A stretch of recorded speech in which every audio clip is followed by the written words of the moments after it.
Penis exam tomorrow. How do you prepare for such an exam?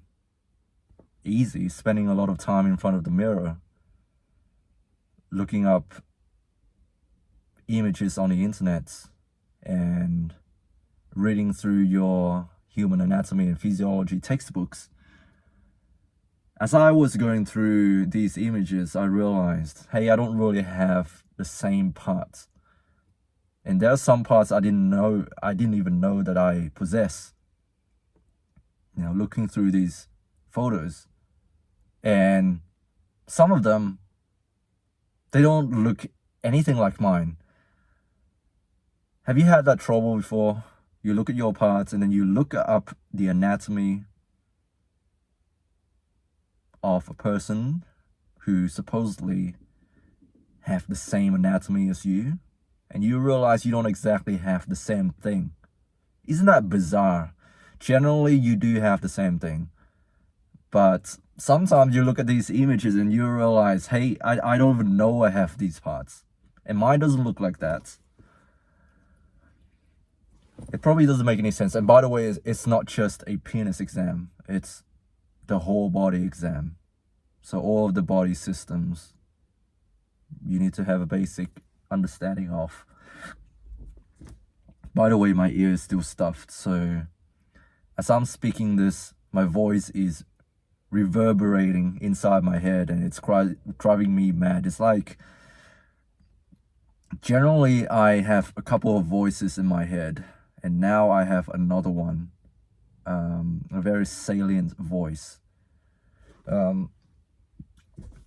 I don't know if you can relate to this, but it's driving me crazy. Hearing your internal monologue is enough, and now as soon as you start speaking, you hear another voice, and it's driving me crazy.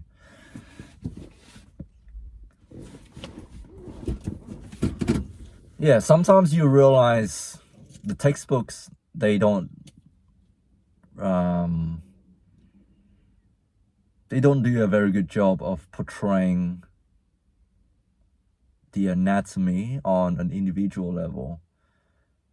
And I know for the sake of simplicity, we say male and female. But then again, based on what is out there in real life, I'm sorry to say this, but I think it's a spectrum. And sure, the majority are males and females, but every so often you get these people who don't really fit in either categories. By the way, I am a male. I have to make that very clear. I am a male. I fit that box. But then there are certain parts of me, there are certain aspects of me that are not typical in a typical male. And the same thing, I would say, applies to you. For the sake of simplicity, when we say male, we mean people who were assigned the sex male at birth. And when we say female, it's the same, like people who were assigned female at birth. That's what we mean. But yeah, you look at these photographs, you look at these anatomy models, and you realize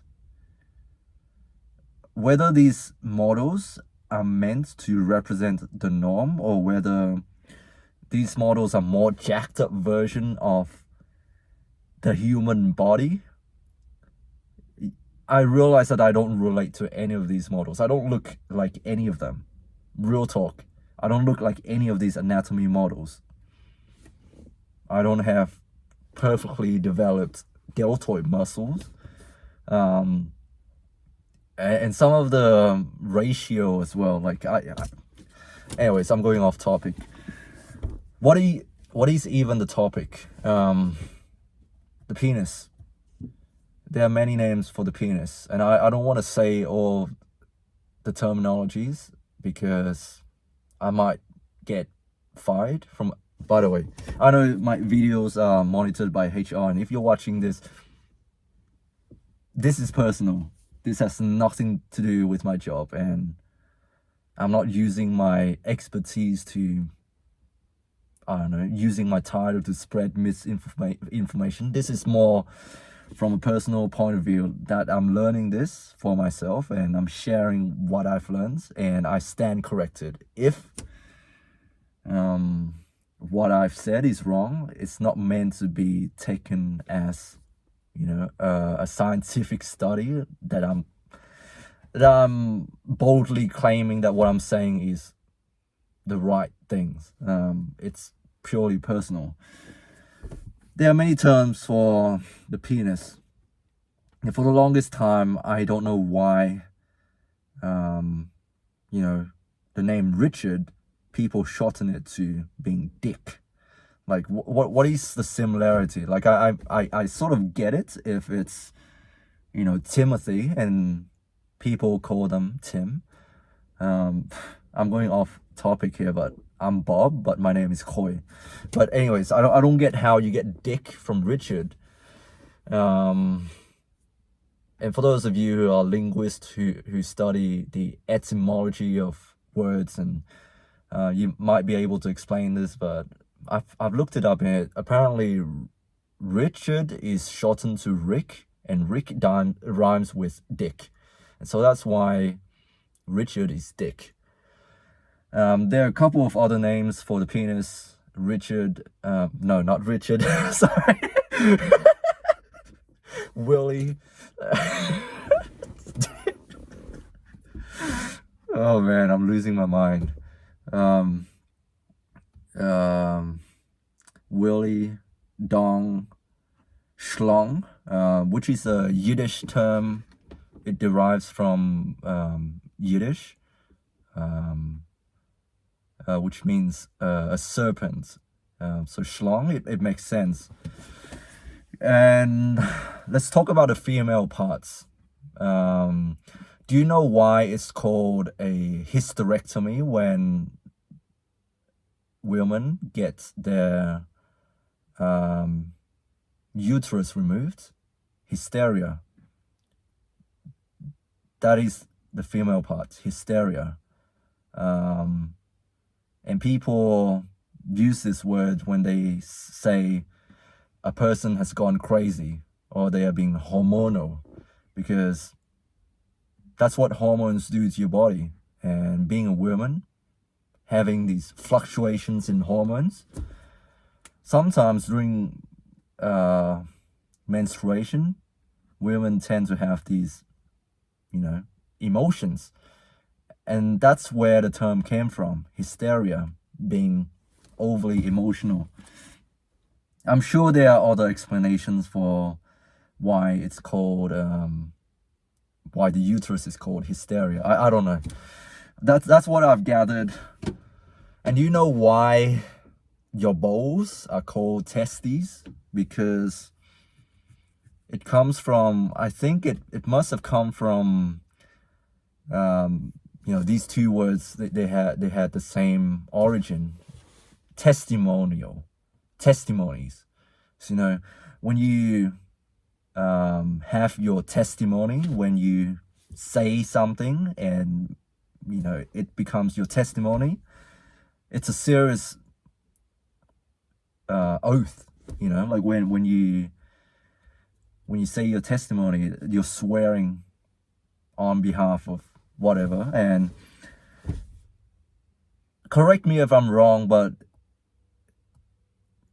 during the Roman period, the Roman Empire, maybe it originated earlier than that, but for people who can swear, people who can make testimonies, they can only be males. And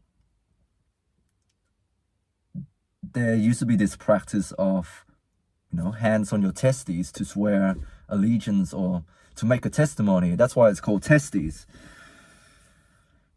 Oh man, I'm going crazy. Fun facts. The red dots on Indian women's foreheads? I only just found this out. I thought I thought it was just a decoration, but it actually has some meaning behind it. Apparently, married women, they have these dots. It's called a bindi.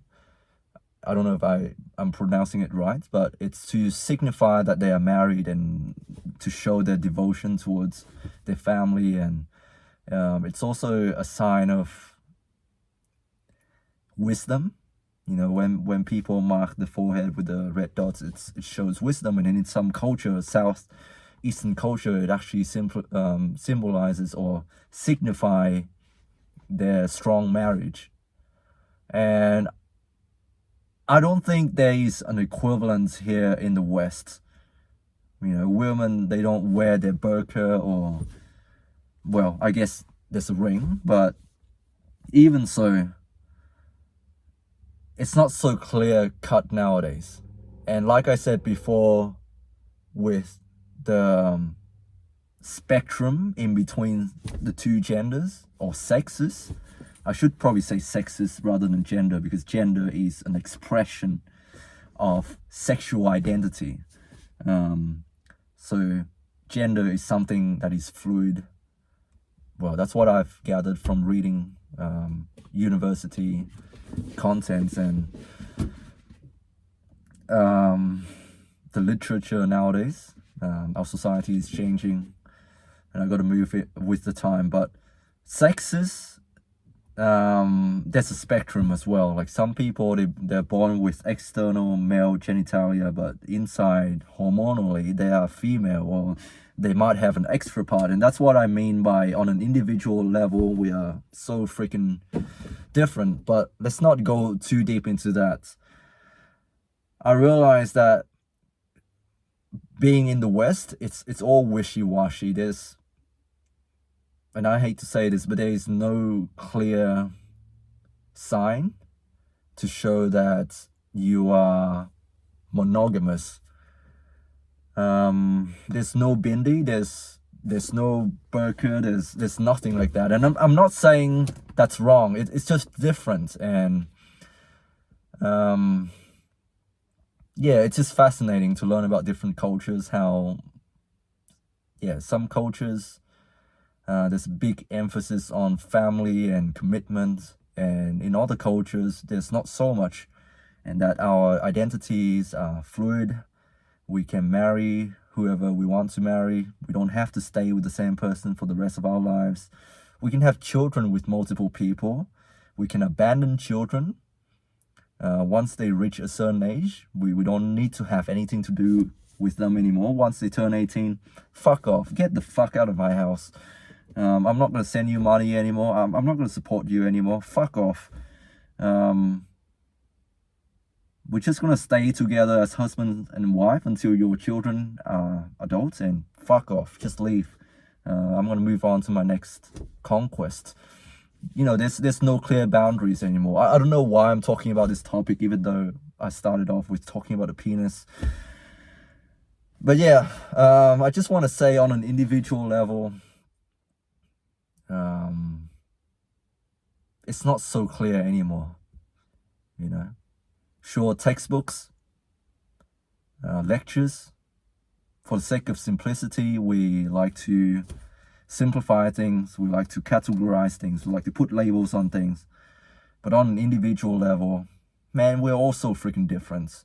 My parts don't even line up with the anatomy models. Anyways, that's it for today, you guys.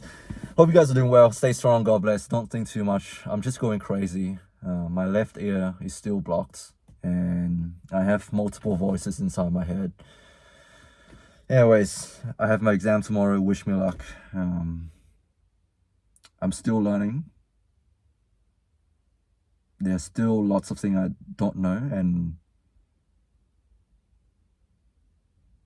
I'm on this continual quest for knowledge. I want to make sense of the world around me.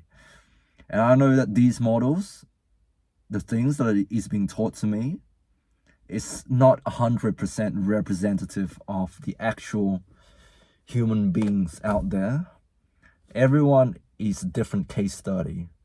And that's something that I need to take into consideration when I look after my patients, when I look after my clients, I need to have that perspective that everyone is a different case study, and it's case by case basis that I will treat my patients. Anyways, enough rambling. Stay strong. God bless. And I'll speak to you soon.